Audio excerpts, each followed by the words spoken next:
tidak mungkin puncak kebahagiaan itu ada di makhluk. Kekayaan, kemasyhuran, dan lain sebagainya, itu kan hubungannya dengan makhluk. Kalau hubungannya dengan makhluk pasti temporer, sementara. Padahal ini kebahagiaannya harus sempurna.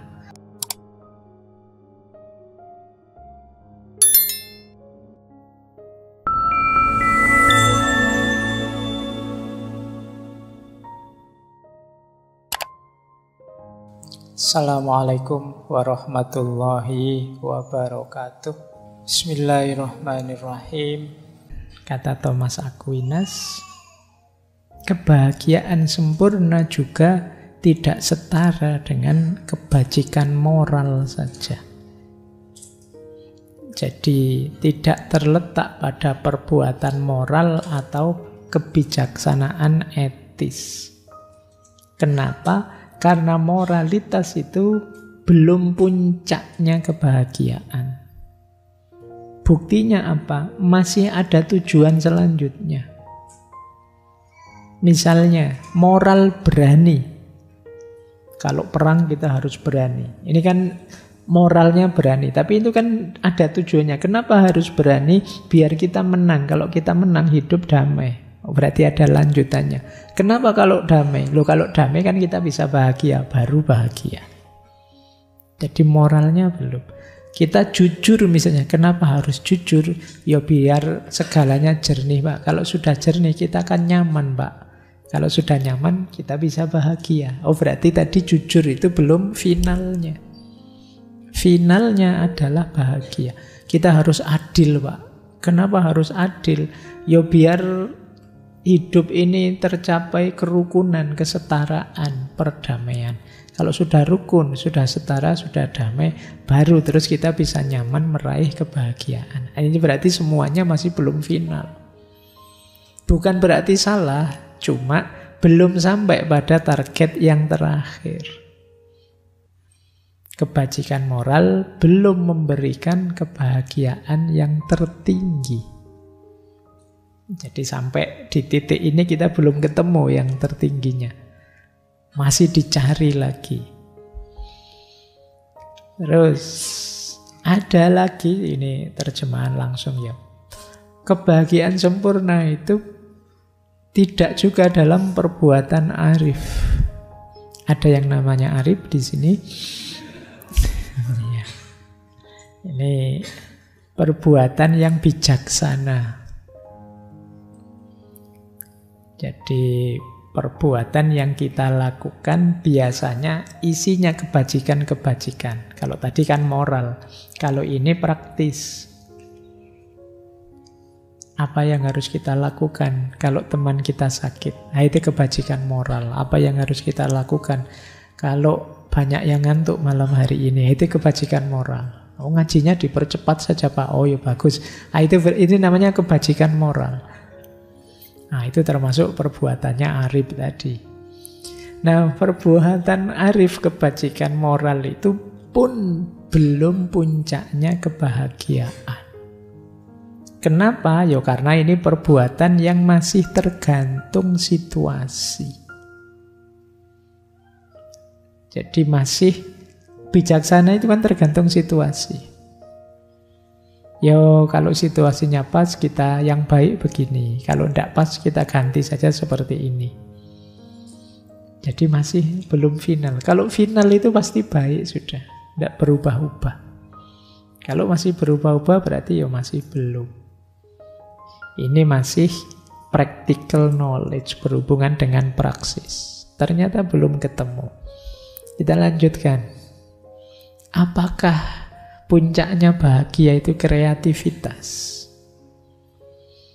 Saya menciptakan sesuatu, saya punya karya, saya menghasilkan sesuatu. Kita kan sering diberitahu bahwa berkarya, berkontribusi itu membahagiakan. Apakah ini kebahagiaan itu? Lagi-lagi oleh Thomas Aquinas dijawab tidak. Karya, aktivitas kreatif itu lagi-lagi hanya alat, bukan tujuan. Jadi kalau dia alat, tidak bisa jadi tujuan kebahagiaan. Berkarya itu kan masih ada lanjutannya, biar apa? Digunakan untuk apa karya tadi? Kalau sekedar berkarya, ya kadang-kadang banyak karya yang merusak, menghancurkan. Karya masih tentatif. Jadi aktivitas kreatif juga masih belum bisa disebut puncak kebahagiaan. Panca indera kah? Oh, semua ditanyakan. Makanya kitab Summa Theologica itu tebal sekali. Apakah kenikmatan panca indera yang kebahagiaan puncak? Ya pasti saja tidak. Tadi sudah ada kenikmatan, kesenangan. Ya pleasure bisa, tapi pasti dia bukan puncaknya kebahagiaan. Bahkan masih belum bahagia, masih nikmat saja. Baik, ini teman-teman sudah paham. Terus, apa persahabatan? Ini nanti disebut semua, kamu sampai jam 10 begini terus. Kamu biar bosan. Apakah relasi persahabatan? Juga tidak. Sahabat kita butuhkan sih untuk meraih kebahagiaan sempurna, tapi sahabat tidak menentukan kita sampai pada kesempurnaan kebahagiaan. Jadi persahabatan juga bukan. Nah, tidak usah khawatir. Sekarang kita masuk ke kebahagiaan yang sempurna.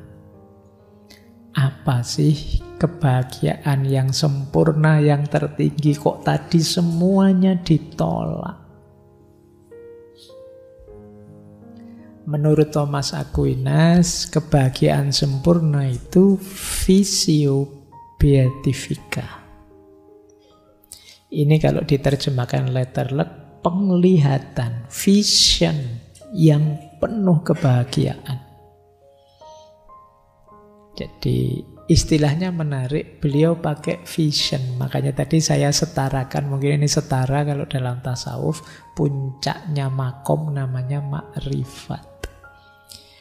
Vision itu penglihatan. Tapi penglihatan di sini bukan penglihatan dengan mata. Jadi beda. Penglihatannya dengan intelek. Intelek itu perangkat intelijensi manusia yang mampu menangkap pengetahuan. Jadi apa sih visio beatifica itu? Pengetahuan intelek. Kalau dalam bahasa Indonesia mungkin semacam pencerahan. Tercerahkannya kita karena dalam pikiran kita hadir pengetahuan-pengetahuan langsung tentang Tuhan. Ini visio beatifica. Pengalaman visio beatifica ini menurut Thomas Aquinas akan menghadirkan kebahagiaan yang sempurna. Karena di situ intelek manusia dengan substansi ketuhanan bertemu. Yang namanya bahagia itu kan sesuatu yang memuaskan kita. Puncaknya kepuasan yaitu. Kalau kita mengalami visio beatifica, memahami hakikatnya Allah sampai ke level esensi, hidup ini jadi sangat ringan, sangat membahagiakan. Sederhananya begini, kalau kita tanya ya, apa sih yang membuat teman-teman menganggap hidup ini berat? Kurang uang, kuliah ndak lulus-lulus, pacar nggak dapet-dapet, bapak ibu kos galak, atau apa saja. Banyak sekali mungkin beban hidupmu. Tapi begitu kesadaranmu naik level pada kesadaran ilahiyah, semua itu akan jadi seperti setetes air di tengah samudera. Tidak ada artinya. Jadi kalau kesadaranmu sudah menyamudra dengan kesadaran ilahiyah, kebahagiaanmu akan memuncak. Pak, tapi kok rasanya sulit ditangkap ya Pak? Karena kalian belum ngalami. Jadi pengetahuan ini tidak seperti pengetahuan yang dikejar dengan kalian baca buku atau mendengarkan ceramah. Makanya istilahnya vision. Vision itu pengetahuan yang fisik. Kalau dalam epistemologi Islam ada istilah huduri. Imam Ghazali menyebutnya laduni. Pengetahuan yang hadir langsung dalam diri kita, yang itu anugerahnya Tuhan, sehingga kita kenal dia secara hakiki. Imam Ghazali menyebutnya mukasyafah. Orang jadi sadar, ternyata hidup itu cuma begini ya. Ternyata itu terbuka sudah matamu tentang hakikatnya hidup ini, tentang hakikatnya Allah. Ini akan sangat membahagiakan jiwamu. Kalau dalam Islam akan naik sampai level mutmainnah.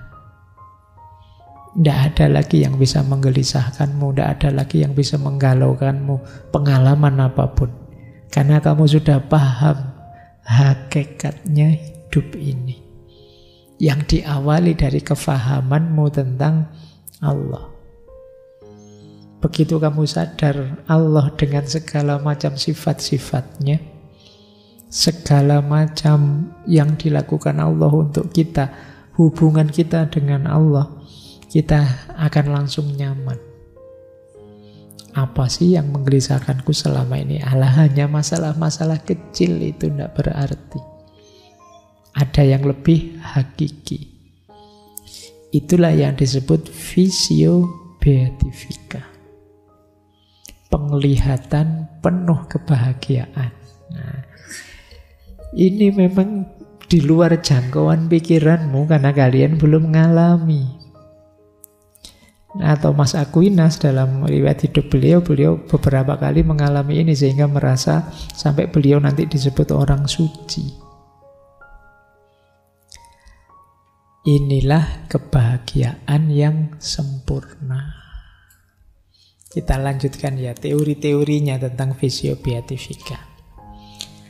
Nah, kenapa sih kok intervensinya Allah, Pak? Kan kita ada akal budi. Otak kita apa ndak nyampe, Pak? Cara berpikirnya seperti ini loh. Ini nanti ada pengaruhnya neo-platonik. Jadi misalnya, iya sih kita punya mata, kemudian melihat sekeliling. Tapi apa kita bisa melihat sekeliling tanpa hadirnya cahaya? Sesehat apapun mata kita, lampunya mati, tidak ada matahari, selesai. Kita tidak bisa lihat apa-apa. Jadi pandangan kita ya jadi gelap. Loh, mata kita yang sehat tadi sama seperti akal yang sehat. Kalau tidak ada pencerahan cahaya dari Allah, ya kita tidak akan mengalami visio beatifika tadi. Itulah mengapa limpahan cahaya, pencerahan cahaya dari Allah dalam akal budi kita, orang menyebutnya iluminasi. Iluminasi itu pencahayaan. Berarti kita dicahayai pikiran kita sehingga terang. Ketika terang, bisa berpikir jernih. Seperti mata, ketika dicahayai ruangan yang semula gelap, lampu dinyalakan, baru kita bisa melihat. Tanpa ada terang, tanpa ada cahaya dari Allah, intelek tidak bisa memahami atau melihat Allah. Padahal inilah kebahagiaan yang tertinggi. Nah, penglihatan semacam ini akan sangat membahagiakan. Mungkin teman-teman pernah ingat ada cerita dalam tasawuf itu, seorang sufi besar, Syekh Abu Yazid Bustami. yang mengomentari Nabi Muhammad waktu Mi'raj. Rasulullah itu waktu Mi'raj kan ketemu Allah, ngobrol langsung. Ini dalam dunia tasawuf, inilah kenikmatan tertinggi. Bisa dalam tanda petik berhadapan dengan Allah. Yang dikejar-kejar para sufi kan ini, ingin dekat, berhadapan-hadapan dengan Allah. Dan Rasulullah ngalami langsung. Meskipun Rasulullah kembali lagi ke umatnya yang disindir oleh Syekh Abu Yahya Bustami, seandainya aku Muhammad, kalau sudah ngalami momen itu aku tidak mau balik lagi sudah. Itu puncaknya kenikmatan. Tapi kan Rasulullah sayang sama kita. Makanya beliau kembali lagi. Senikmat apapun beliau masih peduli kita, tidak tega sama kita. Kalau Rasulullah tidak balik, ya tambah tidak karu-karuan hidup kita. Beliau masih ingin kita semua mencapai kenikmatan yang sama, makanya beliau balik kembali. Sayangnya yang diperjuangkan kayak kalian. Ayo, kelakuannya. Jadi kalau teman-teman nanti melihat beberapa ayat tafsir, ada ayat yang artinya wajah-wajah mereka berseri-seri ketika nanti di surga. Puncaknya nikmat di surga ternyata juga melihat Allah. Nah, para sufi mengalami kenikmatan itu lewat aktivitas pembersihan diri sehingga Allah ridha dan menganugerahkan cahaya. Itulah yang disebut iluminatif, pencahayaan dari Allah. Dan ini sangat membahagiakan. Itu mengapa dikejar-kejar mati-matian oleh para sufi makom ma'rifat, makom musyahadah ini. Ketika orang mengalami ini, seluruh hidupnya diwarnai kesadaran ilahiyah. Kesadaran hadirnya Allah, kasih sayangnya Allah. Dia sudah tidak ingin lagi apa-apa selain Allah saja. Karena sudah merasakan indahnya Allah. Nah, mungkin dulu pernah saya ceritakan, kalau saya tidak lupa ya. Ada seorang sufi, namanya, kalau tidak salah namanya Hafid. Beliau ini hanya tukang penunggu toko roti. Satu ketika ada anaknya bangsawan beli roti ke tempatnya. Perempuan, dan cantiknya luar biasa. Wah, yo Hafid ini kan yo anak muda ABG normal. Ketemu pembeli secantik itu, dia langsung jatuh cinta. Terbayang-bayang terus wajahnya. Cuma dia yo tahu diri, siapa aku, siapa dia. Dia anaknya bangsawan pembesar, saya hanya tukang roti. Itu misalnya nekat, ya hasilnya benjol-benjol mesti. Nah, tapi dia tidak bisa lupa, wong sudah terlanjur jatuh cinta. Akhirnya apa? Dia menemui ulama besar, seorang ulama pada zaman itu.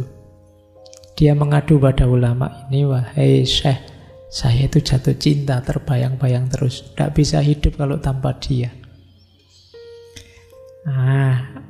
Beneran ini kamu serius? Serius, saya sudah mati-matian ini. Akhirnya oleh saya, ya sudah, kamu saya kasih ijazah ya.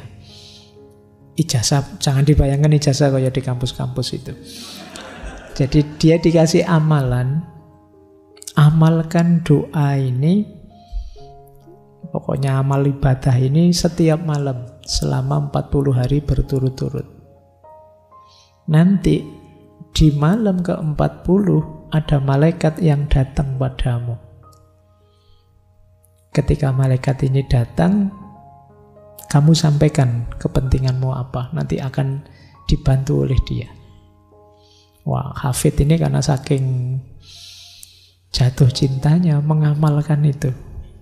Saya tidak bilang amalannya apa ya, bahaya kalau kalian tahu. Jadi, ya wis tidak percaya sama kalian saya.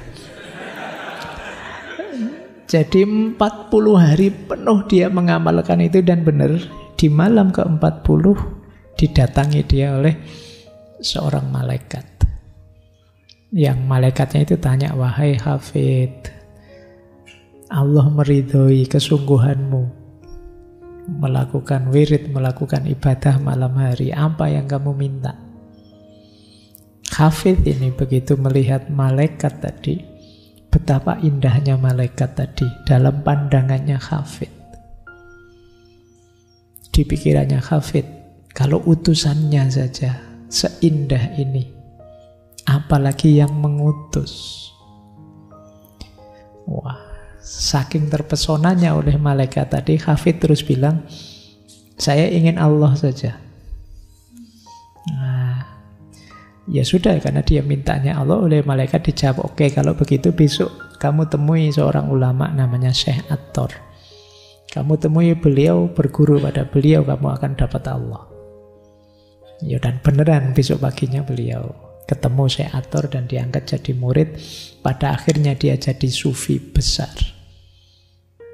Yo, terkenalnya dengan Hafid. Nanti banyak puisi-puisinya, banyak syair-syairnya yang sampai hari ini mungkin sering kalian baca.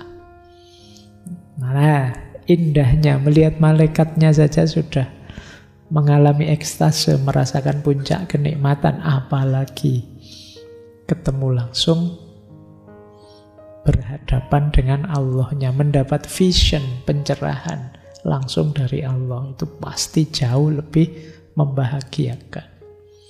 Itu gambarannya vision beatifica tadi, yang disebut oleh Thomas Aquinas. Sayangnya kita yang belum mengalami belum bisa menggambarkan sejauh apa kebahagiaan puncak itu.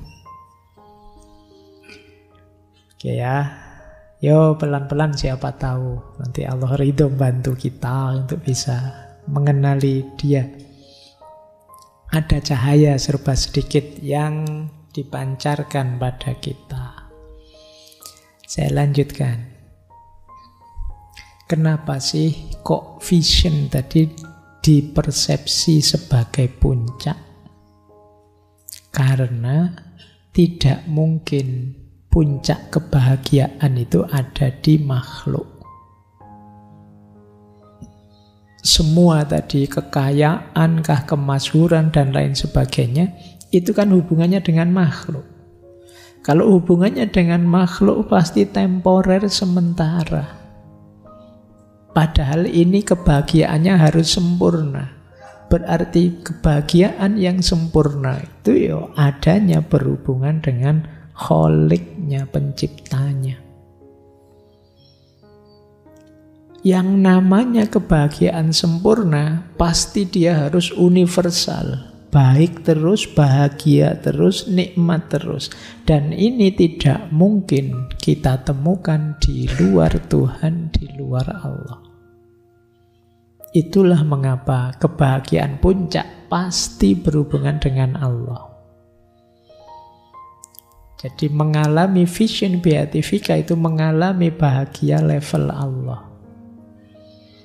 Inilah yang dimaksud oleh Thomas Aquinas. Puncaknya kebahagiaan itu Allah. Baik, sayangnya kebahagiaan sempurna ini sangat sulit, bahkan bisa dikatakan mustahil untuk kita hidupkan di dunia ini. Kecuali orang-orang tertentu yang mampu menyucikan jiwanya. Nah, makanya nanti jadi geser ke mistik, geser ke tasawuf. Kenapa? Ya pengetahuan sejati tentang Tuhan perlu kemampuan yang sejati juga. Dan itu bisa diperoleh dari orang yang telah menyucikan jiwanya. Jiwa ini kan nanti wadah hadirnya pengetahuan. Kalau jiwa masih kotor, pengetahuan yang murni sejati tidak akan bisa masuk. Akan terhijab, terhalangi oleh kekotoran tadi. Jadi jalannya tetap melalui penyucian jiwa.